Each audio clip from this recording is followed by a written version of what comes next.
Okay, let's dive in. We all deal with information overload, right?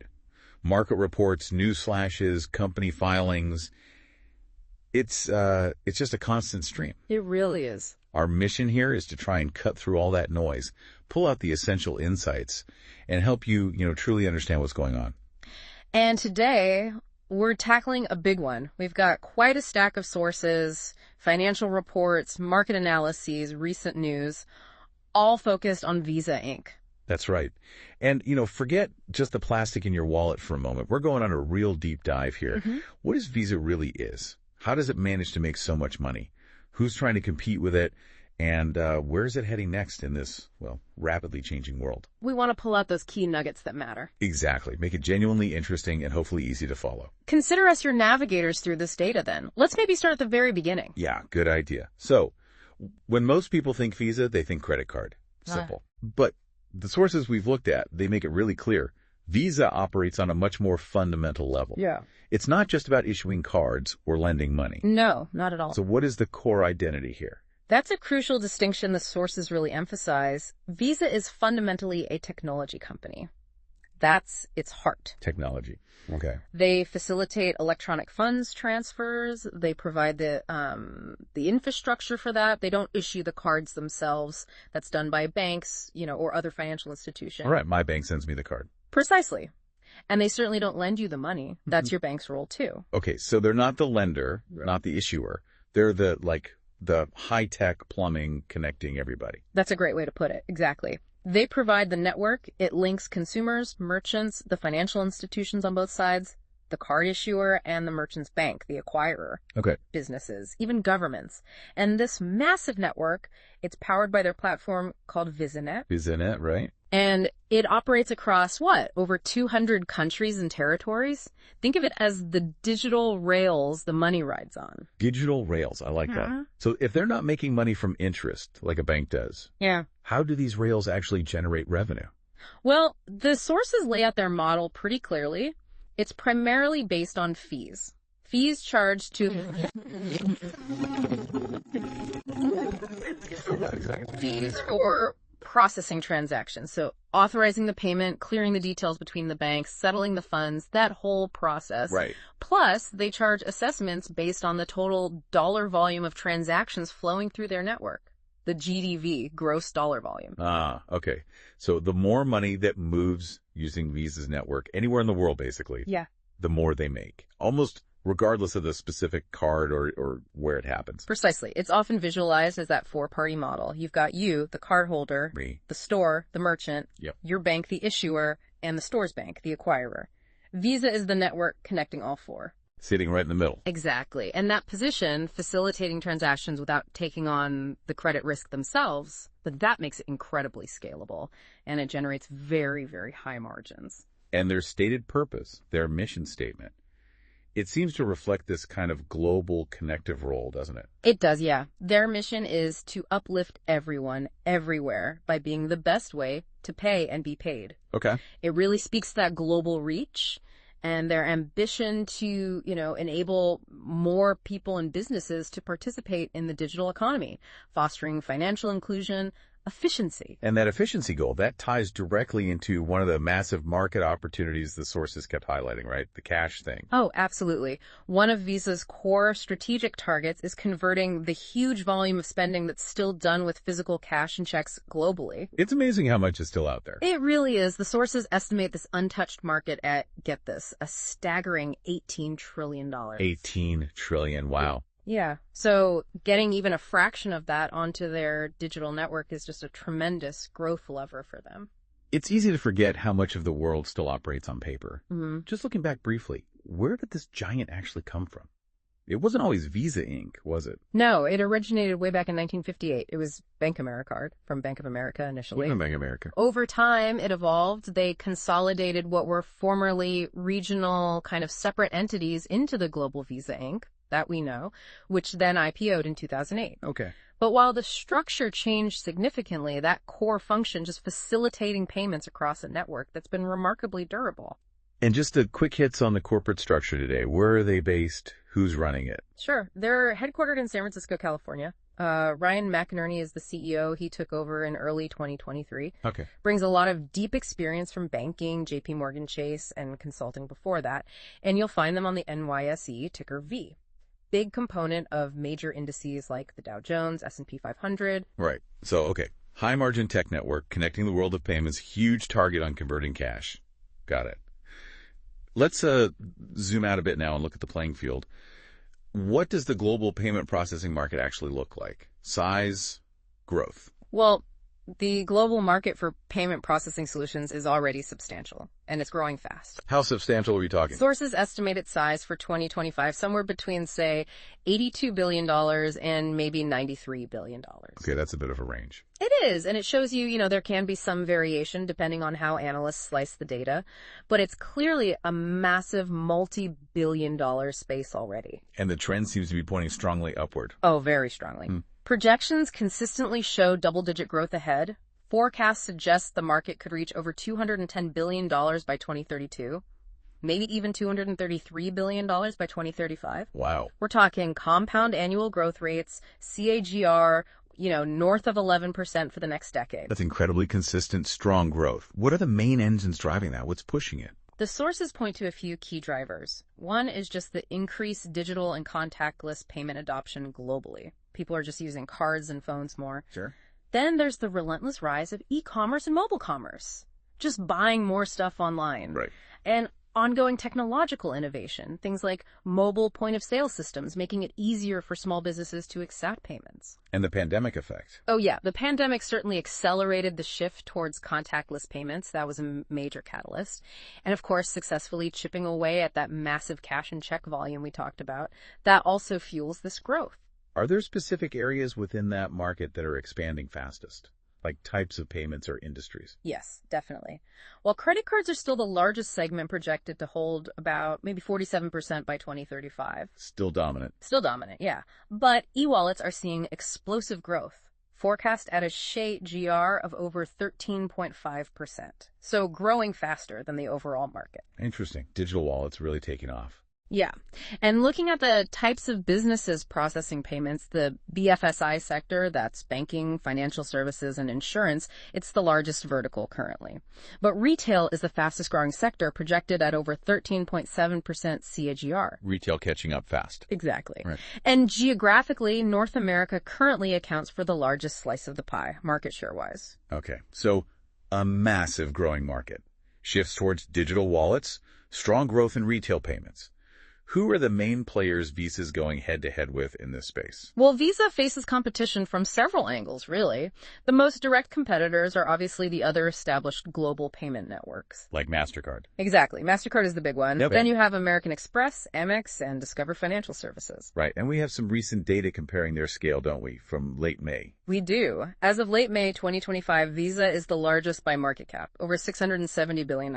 Huge. Mastercard is also a giant, over $500 billion. American Express and Discover are significantly smaller, though still large companies. Amex around $200 billion. Discover about $39 billion market cap. And revenue-wise? Looking at revenue, Visa's fiscal 24 was nearly $36 billion. Mastercard, $28 billion. Now, Amex had a higher figure, over $74 billion. Whoa, much higher. Yeah, but it's crucial to remember Amex's model is different. That includes its substantial lending business. All right, they lend money directly. Exactly. Unlike Visa and Mastercard, who are primarily network plays, Discover's LTM revenue last 12 months was around $18 billion. They also have a lending component. So that difference in the business model really separates Visa and Mastercard as the sort of pure network competitors at that scale. It does, and that leads directly into what the sources consistently identify as Visa's core strategic strength, its competitive moat. It's described as wide and robust. Okay, the famous moat. Let's dig into that. What actually makes it so incredibly difficult for competitors to challenge Visa? Well, it's built on several layers, according to the analysis. The most significant factor is just their dominant market position and the sheer power of their network effects. Network effects. Explain that a bit more. Sure.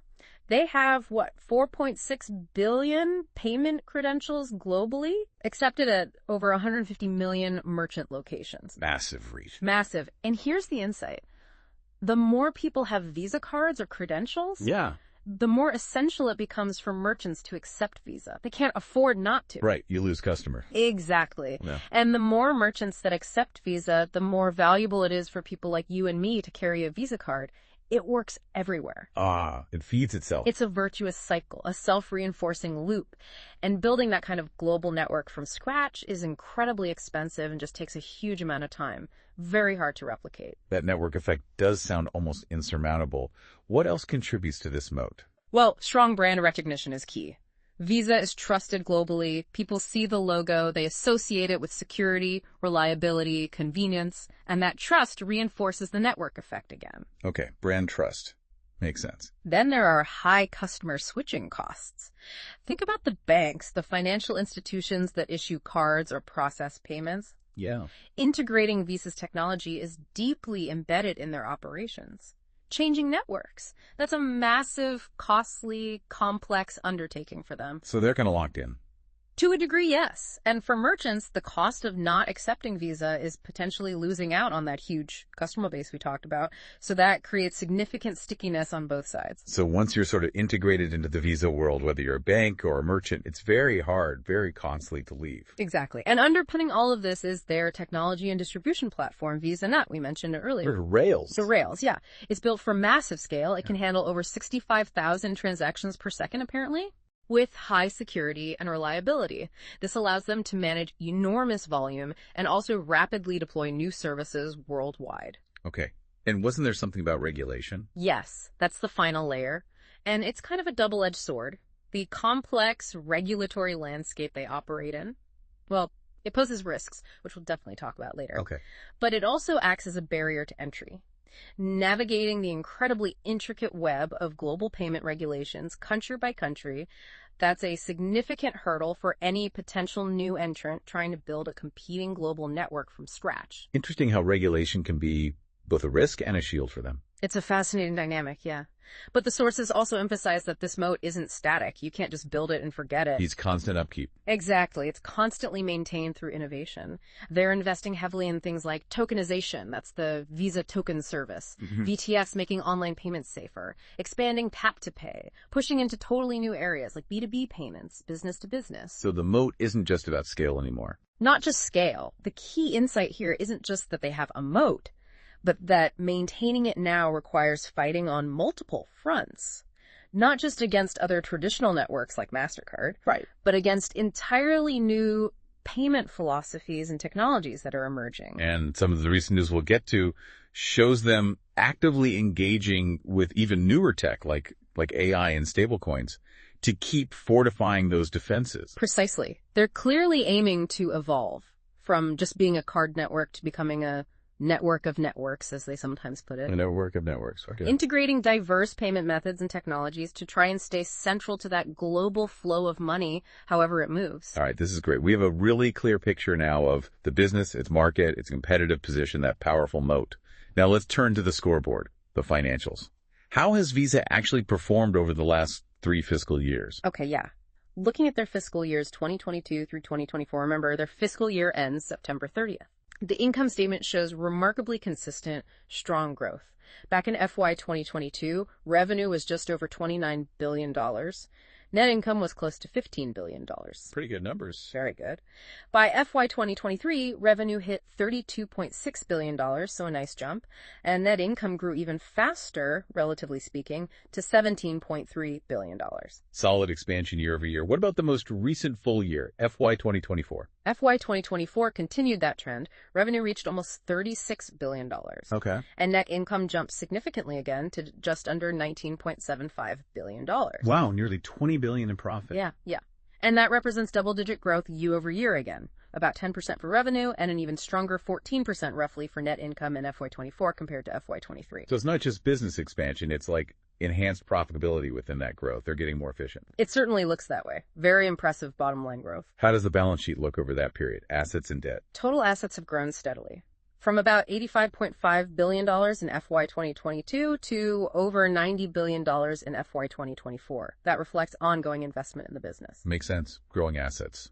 Interestingly, though, total debt has actually seen a slight decrease over that same period. It went from $23.1 billion down to about $20.8 billion in the most recent year, FY24. Huh. So growing the business base while actually slightly reducing debt, that sounds pretty healthy. It does sound healthy, yeah. How do the key financial ratios bear this out? Do they confirm that picture? They really do. Let's look at a few key ones. First, return on equity, ROE. This basically shows how much profit they generate from the money shareholders have invested in the company. Okay. And what's Visa's ROE? It's exceptionally high. We're talking over 40% consistently across these 3 years. It was 42% in FY22. It spiked up to 46.5% in FY23. Oh. And it was still incredibly strong at 40.2% in FY24. Over 40% ROE. Put that in perspective for us. Is that good? It's fantastic. Think of it this way. For every dollar of shareholder money, shareholder equity that Visa has, they're able to generate around 40 cents of profit each year. 40 cents per dollar. Wow. Yeah. In most industries, achieving, I don't know, half of that, maybe 20%, that would be considered excellent. So 40% plus is really standout. It's a clear reflection of that high margin, scalable network model we discussed earlier. No need to hold massive risky assets like a bank. Right, that 40 cents per dollar really makes it concrete. Okay, what about their ability to cover short-term obligations, bills coming due soon? That's where the current ratio comes in. It measures short-term assets versus short-term liabilities. Yep. It was actually quite high back in FY22 at 2.27, showing really ample short-term assets then. It has since stabilized at a very healthy 1.17 in both FY23 and FY24. And 1.16 is good. Yeah, a ratio above 1 basically means they have more than enough short-term assets, like cash and receivables, to cover their short-term liabilities, like upcoming bills. So 1.17 is solid liquidity. Okay, good liquidity. And how much leverage are they using? How much debt compared to their equity base? That's the debt-to-equity ratio. And here, the sources show a clear downward trend over these 3 years. It was 0.65 in FY22, down to 0.54 in FY23, and then quite a bit lower again to a very conservative 0.35 in FY24. So less than $1 of debt for every $3 of equity, roughly. Exactly. This declining trend indicates that they are reducing their reliance on debt financing relative to their equity base. They're maintaining a really conservative capital structure. And what does that give them? Flexibility. It reduces financial risk, gives them more options. Okay. So summing up the financials then. Strong, consistent double-digit growth on both the top and bottom lines. Yep. Exceptionally high profitability as shown by that ROE. Mm-hmm. Good liquidity with the current ratio above 1 and a conservative and even decreasing debt profile. It's really a picture of robust financial strength. And this strength, this financial power, it enables them to do two really key things simultaneously. Which are? One, invest heavily in those growth strategies we talked about, pouring money into technology, making acquisitions like that Pismo deal they did to boost their value-added services capabilities and processing. Okay, investing in growth. And two, at the same time, return significant capital to shareholders through dividends and share buybacks. Right. Best of both worlds for investors, potentially. Potentially, yeah. And their strong cash flow generation coming from that core business model is really the engine allowing for this balance between reinvestment and shareholder returns. All right, so with that strong financial footing established, let's look forward. What is Visa's strategy for the future? And maybe more importantly, what are the biggest challenges or risks they face trying to execute it? The sources included a SWOT analysis, right? Yes, they did. A SWOT analysis looking at internal strengths and weaknesses and external opportunities and threats. Okay. Building on our earlier points, the major strengths are clearly that dominant network, the brand, the tech, that market position. The moat, basically. The moat, exactly. Weaknesses include a significant dependence on their financial institution partners, the banks, they need them, and also being highly exposed to regulation and potential litigation, particularly concerning those transaction fees, the interchange fees. Right. Those weaknesses sound like they could be direct challenges to their core model, that fee structure. They definitely are pressure points, yeah. What about the external factors then? The opportunities and threats? Well, the huge opportunities we've already highlighted. Converting that massive $18 trillion still floating around in cash and checks. Huge runway there. Huge. And perhaps even bigger in the long run, tapping into what they call new flows. This is money movement outside of traditional consumer card payments. Like what kind of flows? Things like business-to-business, B2B payments, person-to-person, P2P, business-to-consumer, B2C, even government-to-consumer, G2C payments like stimulus or benefits. The sources estimate this total new flows opportunity at a staggering $200 trillion globally. 200 trillion. Wow. Okay, massive opportunity. Massive.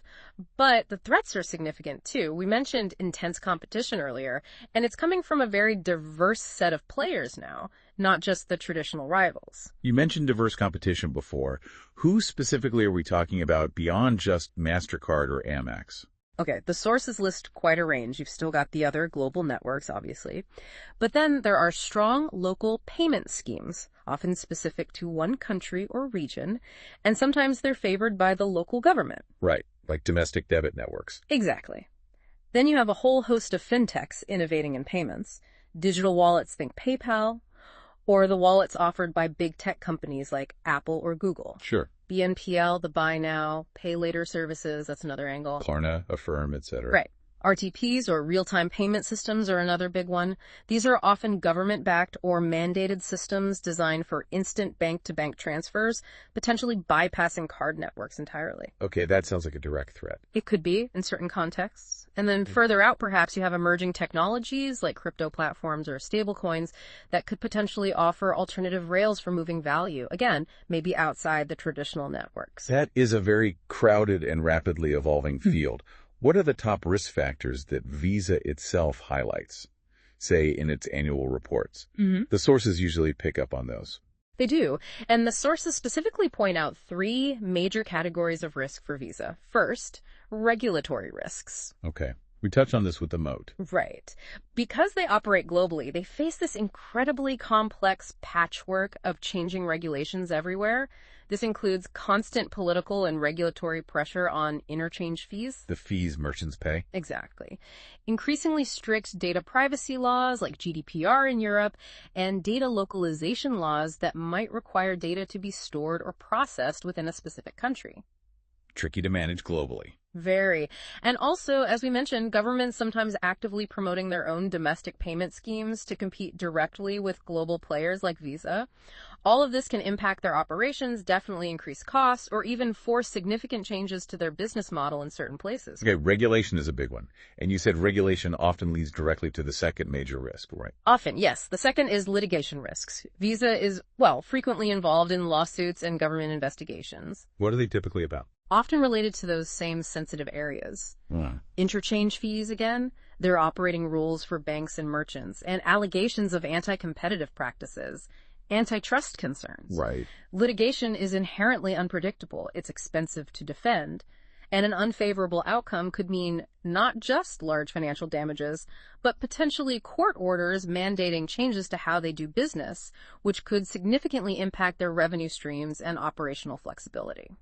So those fees and the rules around them seem to be a constant pressure point, both from regulators and in the courts. Right. What's the third major risk category? The third is filed under broad business risks, but the paramount one highlighted is that intense, multifaceted competition we just discussed. Okay. As we laid out, the payments industry is incredibly dynamic right now. Competitors might offer better pricing to merchants or banks, or they might have newer, more appealing technology, or maybe just stronger local relationships in a particular market. And the government role again? Yes. Crucially, government actions promoting those local networks or those faster real-time payment systems can pose very direct challenges to Visa's dominance in specific markets, especially for things like domestic debit transactions. It really sounds like these three big risks, regulation, litigation, and competition, are deeply interconnected.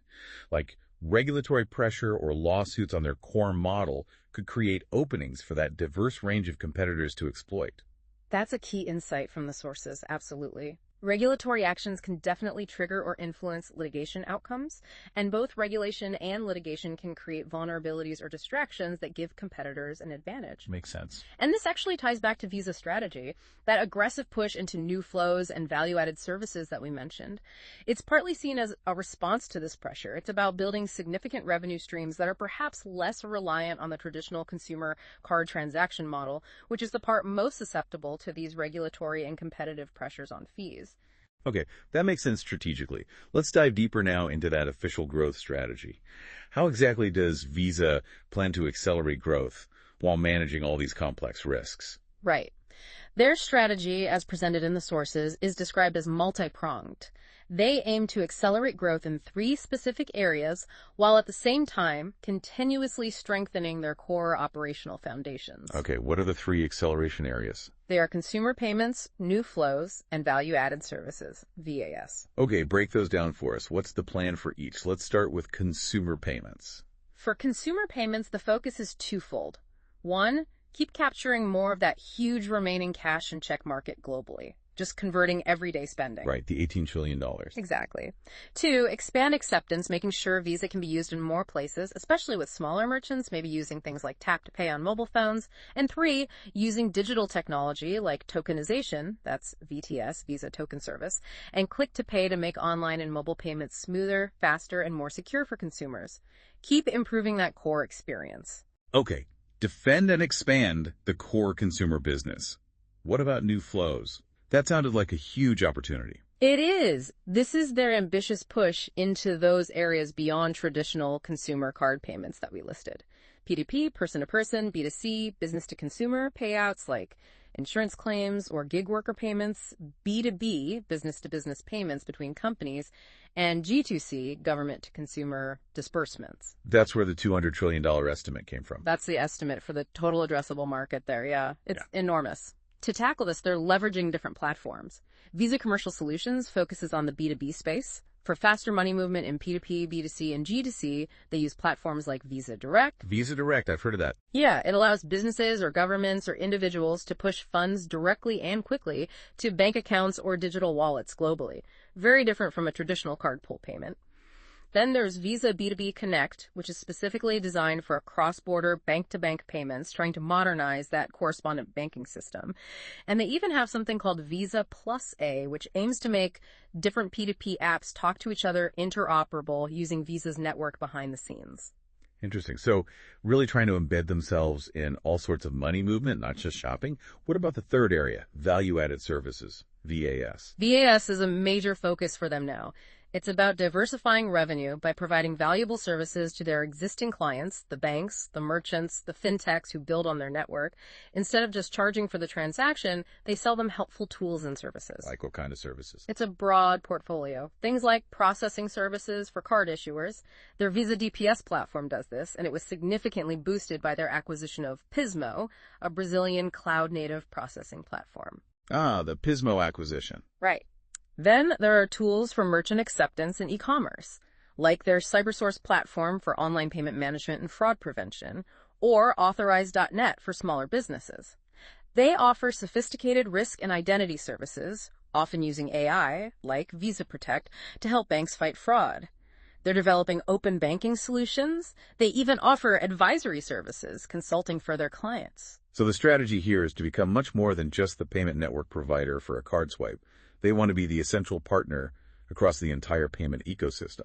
That's exactly the idea. Adding these layers of services creates more value for clients, makes the relationship stickier, and, crucially, generates new revenue streams that are less directly tied to those potentially vulnerable transaction fees. And underlying all this acceleration.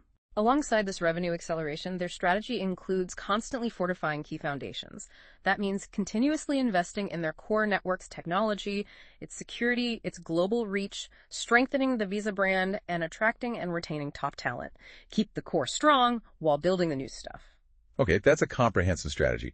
Given all that, what are analysts generally expecting for Visa's growth in the near term? What's the consensus look like? Well, the consensus among analysts looking ahead to their next fiscal year, which would be FY 2026, ending September 30th, 2026, it points to continued double-digit growth. Still double digits. Okay. Yeah. Revenue growth is projected somewhere around plus 10.5%, which would take them to an estimated $43.8 billion in revenue. Okay. And earnings per share, EPS growth, is expected to be slightly faster, maybe around plus 12.5%, targeting roughly $12.78 per share for FY 2026. So the market generally believes they can keep that strong growth engine going, even at their massive size. They seem to, yes. But the sources do highlight that maintaining this kind of double-digit growth rate at Visa's scale heavily relies on them successfully executing, especially within those new flows and value-added services segments. Because that's where the really big new markets are. Exactly. Those are the areas with the genuinely large, untapped, addressable markets needed to really move the needle significantly for a company that's already generating, close to $40 billion in revenue. The core consumer market is huge, but growing more moderately in developed economies. Right. And some of the most recent news from late 2024 and into the first half of 2025 really seems to illustrate this strategy playing out in real time. Oh, absolutely. A major highlight mentioned in the sources was the Visa Global Product Drop event on April 30, 2025. What came out of that? It was packed with announcements, really showing how they're trying to integrate cutting-edge tech. They unveiled something called Visa Intelligent Commerce. It's a platform designed to leverage AI. They mentioned collaborations with big names like Anthropic, IBM, Microsoft, OpenAI. Wow, the AI leaders. Yeah. To build AI-driven applications for commerce, presumably for their clients. They also announced significant moves in the stablecoin space, partnerships to enable stablecoin-linked Visa cards, and a pilot program with BBVA Bank using stablecoins for cross-border settlement. Interesting. Really leaning into crypto stablecoins there. Seems like it. They're also expanding what they call the flex credential concept. Think about linking a debit card directly to a BNPL buy now, pay later option. They announced a partnership with Klarna on this. So you could choose debit or BNPL at the point of sale using the same card. That seems to be the idea, making payments more flexible for consumers. Plus, they introduced Visa Pay, aiming to connect digital wallets directly to merchants, maybe streamlining online checkout. And Visa Accept, focused on letting small sellers use their smartphones to accept payments easily. That is quite a flurry of activity in just one announcement. Really shows they're not sitting still on the technology front. Not at all. What about their recent financial results? Did they back this up with performance? Well, just before that big product drop, on April 29, 2025, they reported very strong Q2 FY 2025 results. Looked quite robust. What were the numbers? Net revenue was $9.6 billion for the quarter. That was up 9% year over year, or 11% if you adjust for currency fluctuations. Solid top-line growth. Yep. Net income was also strong, leading to a non-GAAP EPS, earnings per share, of $2.76, which was up 10% from the year before. And what drove that growth? The report mentioned healthy overall payment volumes, continued strong growth in cross-border volume, that's transactions where the card issuer and merchant are in different countries, a high margin area for them that was up 13%. And a really significant jump, 28% growth in Visa Direct transactions, those push payments we talked about. Hit 3 billion transactions in the quarter. Wow, Visa Direct really scaling up. Seems like it. And alongside those results, they also announced a new massive $30 billion share repurchase authorization. $30 billion. Okay, so strong current performance is clearly funding those ambitious strategic moves and allowing them to return a lot of capital to shareholders. That's the picture, yes. Any other recent highlights worth mentioning? Just a continued focus noted in the sources on that Visa Direct and stablecoin expansion throughout the first half of fiscal 2025. More partnerships being announced for Visa Direct, expanding its global reach for different types of payments. And they noted steady progress in their stablecoin settlement volumes, with partners reaching $200 million cumulatively, with banks actively exploring its use cases. Okay, so putting it all together, these recent developments, they paint a picture of a company that is financially sound, clearly performing well, actively investing in integrating cutting-edge technology like AI and stablecoins, developing more flexible payment solutions like the Flex Credential, and demonstrating that their core business, especially in those higher margin areas like cross-border and push payments via Visa Direct, is still performing very strongly. Yeah, it definitely shows Visa isn't just sitting back and defending its legacy position. They appear to be proactively trying to shape the future of payments, or at least ensure they remain the central hub, the key facilitator in what's becoming an increasingly fragmented and complex digital landscape. We've covered a lot of ground. The core business, the market dynamics, the financials, the forward-looking strategy, the significant risks involved. Yeah. Let's try and synthesize all of this now into the bullish and bearish perspectives on Visa. What's the investment thesis summary look like? Okay. Based on everything the sources reveal, the concise bull case for Visa looks pretty compelling. It really rests on that unparalleled market leadership and that powerful wide moat we discussed, built on network effects, brand trust, technology scale. The core strengths. Exactly. Bulls would argue they are perfectly positioned to benefit from massive long-term secular shifts, like the global move away from cash and checks, and that enormous opportunity in new flows, like B2B payments. They'd point to the active innovation, integrating AI, exploring stablecoins, developing flexible solutions as proof they can stay ahead. And the financials support this view. Absolutely. The robust financials are key to the bull case. That consistent growth, the exceptionally high profitability and ROE, strong cash flow generation, allowing both reinvestment and significant shareholder returns through dividends and buybacks. Plus, that favorable low-risk ESG rating from Sustainalytics adds another positive layer for some investors. Optimists see it as a high-quality, long-term growth compounder. A core holding, maybe? Okay, that's a strong argument for why Visa might be a great long-term bet. What's the counter-argument? What does the concise bear case focus on? The bear case really hones in on the challenges and risks. First, valuation. Visa often trades at a premium valuation compared to the broader market or even some peers.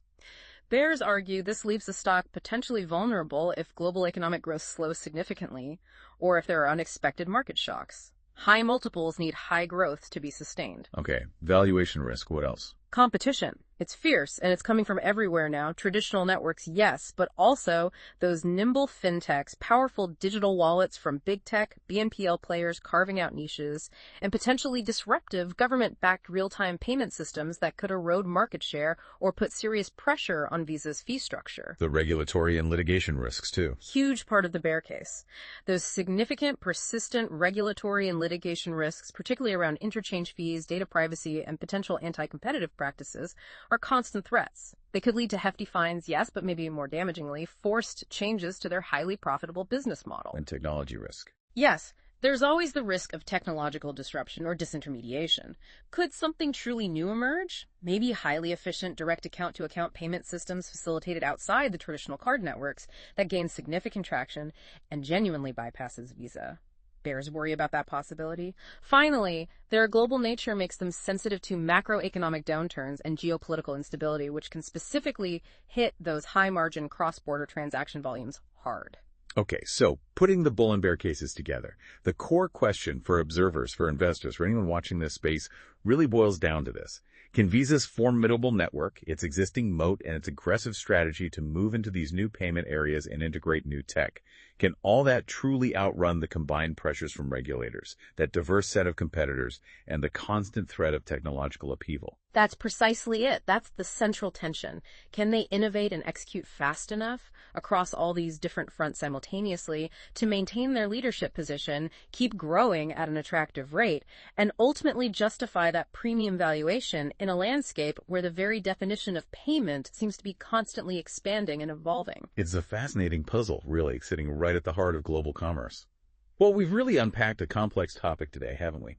Distilling the key insights from all that source material covering Visa's business, its market, the financials, the strategy, and all the risks it navigates. Hopefully, this deep dive has provided you, the listener, with a clearer, maybe more comprehensive understanding of this absolute powerhouse of a company and the incredibly dynamic world it operates in. Absolutely. And maybe to leave you with one final thought to consider, building on that bull-bear discussion. Given Visa's undeniably powerful existing network effect and its very aggressive strategic push into these newer areas like B2B payments and real-time transfers with Visa Direct, how likely is it, really, that genuinely disruptive technologies, or maybe even regulations, could truly challenge its fundamental position as the central facilitator in the global flow of money? Or will they mostly just chip away at the edges, forcing Visa to adapt but not displacing it? A fundamental question for the future of finance, indeed. Lots to think about there. Well, thanks for joining us for this deep dive. We'll keep exploring these complex topics, pulling out the insights so you don't have to.